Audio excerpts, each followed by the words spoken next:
हाँ, आज हम बात करेंगे। पहले हमने पढ़ा था वीन का विस्थापन नियम। अब हम बात करते हैं कि ब्लैक बॉडी रेडिएशन, तो spectrum distribution of black body radiation. जब कृष्णिका को हम गर्म करते हैं तो उससे विभिन्न तरंगदैर्ध्य के विकिरण हमें प्राप्त होते हैं और इन विकिरणों की ऊर्जा को हम मापते हैं। भिन्न भिन्न ताप पर अनेक प्रेक्षण लेते हैं और इन प्रेक्षणों को लेने के पश्चात भिन्न भिन्न ताप पर विकिरणों की ऊर्जा और तरंगदैर्ध्य में अपन क्या करते हैं, ग्राफ खींचते हैं। तो ग्राफ खींचने पर जो प्रेक्षण प्राप्त होते हैं वो हमें इस चित्र में दिख रहे हैं। ये जो प्रेक्षण हैं इसकी बात करें अपन, अपने पास ब्लैक बॉडी से जो रेडिएशन निकलते हैं उनकी एनर्जी और वेवलेंथ में ग्राफ है।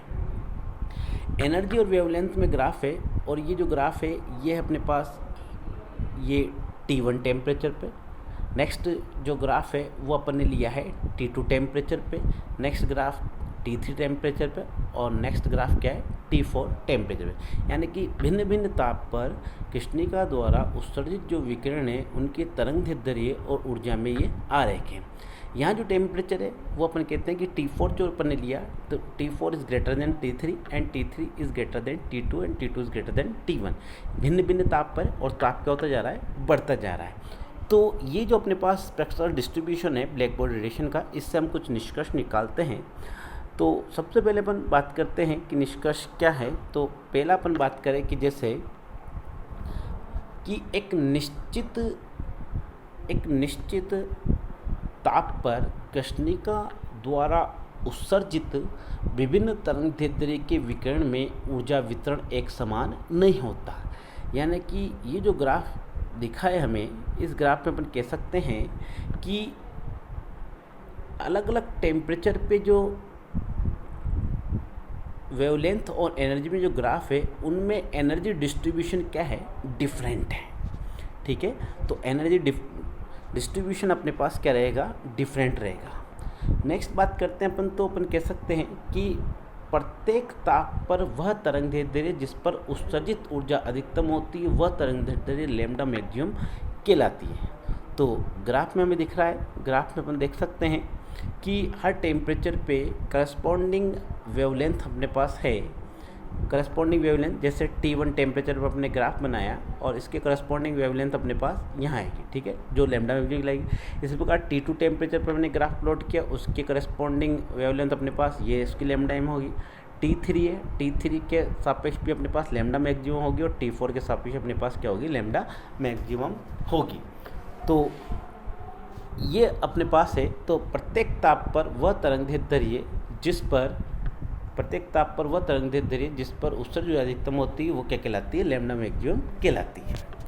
नेक्स्ट कंसेप्ट अपने पास है, तो अपन कह सकते हैं कि ताप बढ़ाने पर उत्सर्जित विकिरणों की ऊर्जा का उच्चिष्ट जो होता है वो ऊपर की ओर खिसक जाता है, परंतु तरंगदैर्ध्य क्या हो जाती है, कम हो जाती है। अर्थात हम कह सकते हैं कि ताप बढ़ाने पर तरंगदैर्ध्य क्या हो जाती है, कम हो जाती है और यही क्या कहलाता है, वीन का नियम कहलाता है। कहने का मतलब हम देख रहे हैं कि ग्राफ में जैसे जैसे टेम्परेचर पर ने बढ़ाया, ठीक है, ये T1 पे, ये T2 पे, ये T3 पे और ये T4 ग्राफ है।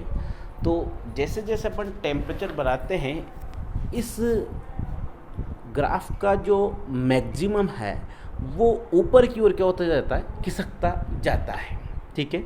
लेकिन उसके करस्पॉन्डिंग वेवलेंथ क्या होती जाएगी, कम होती जाएगी। इसकी ये लैम्ब्डा ज़्यादा होगी, फिर कम होगी, फिर और कम होगी और सबसे कम होगी। तो T4 पे जो लैम्ब्डा मैक्सिमम की वैल्यू है वो सबसे क्या होगी, कम होगी अदर टेम्परेचर के करस्पॉन्डिंग। और यही वीन का नियम कहलाता है। वीन का नियम कहता है कि lambda maximum is inversely proportional to the temperature. ठीक है, टेम्परेचर जैसे जैसे बढ़ता जाएगा करस्पॉन्डिंग जो वेवलेंथ होगी वो क्या होती जाएगी, कम होती जाएगी। तो इस स्पेक्ट्रल डिस्ट्रीब्यूशन से अपन वीन का नियम निकल कर आता है जो हमने देखा। नेक्स्ट अपन बात करते हैं, नेक्स्ट ऑब्जर्वेशन जो अपने पास है वो है कि वक्र के अंदर का जो क्षेत्रफल है, ठीक है, ग्राफ जो अपने पास, उसके अंदर का जो एरिया है वो कृष्णिका द्वारा प्रति इकाई क्षेत्रफल से प्रति इकाई सेकंड में उत्सर्जित विकिरण की ऊर्जा को क्या करता है, प्रदर्शित करता है।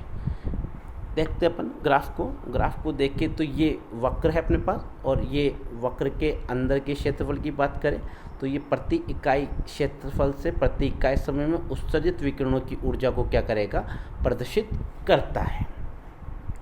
इसकी बात करें अपन तो नेक्स्ट अपने पास कंसेप्ट है कि ताप बढ़ाने पर वक्र के अंदर का क्षेत्रफल बढ़ता जाता है, और ये पाया गया है कि वक्र का जो क्षेत्रफल होता है ताप के चतुर्थ घातांक के समानुपाती होता है। ये स्टीफन बोल्ट्जमान का नियम कहलाता है। हमने देखा भी ग्राफ में, तो जैसे जैसे अपन ने टेम्परेचर बढ़ाया, टेम्परेचर बढ़ाने से वक्र के अंदर का क्षेत्रफल क्या होता जाता है, बढ़ता जाता है, जो कि ऊर्जा को प्रदर्शित करता है प्रति इकाई समय में, प्रति इकाई क्षेत्रफल से प्रति इकाई समय में उत्सर्जित विकिरण की ऊर्जा को प्रदर्शित करता है। तो ग्राफ से अपन को दिख रहा है कि वक्र का क्षेत्रफल क्या होता जाता है, बढ़ता जाता है। और स्टीफन का नियम भी ये कहता है कि उत्सर्जित विकिरणों की जो ऊर्जा होती है वो टेम्परेचर की फोर्थ पावर के क्या होती है, डायरेक्टली प्रोपोर्शनल होती है, और ये स्टीफन बोल्ट्जमान का नियम है।